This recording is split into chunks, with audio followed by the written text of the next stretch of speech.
Hello, netizens. The Securities and Exchange Board of India, SEBI, has recently issued clarifications on its Cybersecurity and Cyber Resilience Framework, or CSCRF. These measures aim to strengthen cyber defenses in India's capital markets, especially at a time when financial data breaches are making headlines.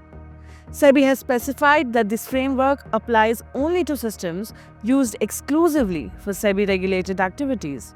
These include stockbroking and trading platforms operated by stockbrokers and stock exchange, mutual fund transactions managed by asset management companies and registrar transfer agents, portfolio management and investment advisory services, and merchant banking and underwriting.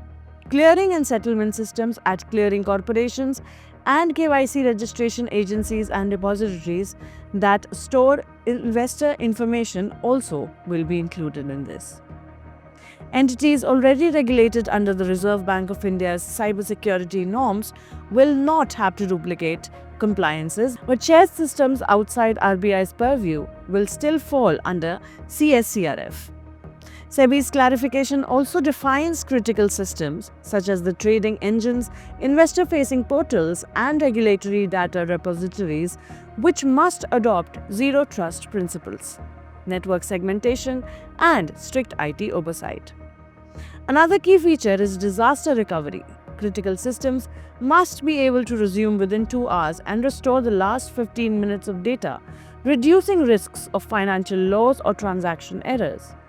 This development comes in the wake of serious cyber incidents, including recent insurance sector data leaks, where details of millions of policyholders were allegedly exposed on underground forums. While those leaks were outside SEBI's direct jurisdiction, they underscored how vulnerable financial and personal data has become, and why stronger sector-specific frameworks are urgently needed.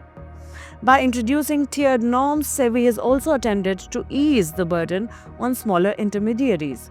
But experts emphasize the need for capacity building to help firms actually implement these protections. For ordinary investors and netizens, this means greater assurance that their stocks, trades, mutual funds, SIPs, KYC details, and other market-linked transactions are better shielded against hacking and data theft. In short, SEBI's CSCRF clarifications is not just a compliance directive. It is a response to a changing threat landscape where safeguarding digital trust is now as important as safeguarding money itself.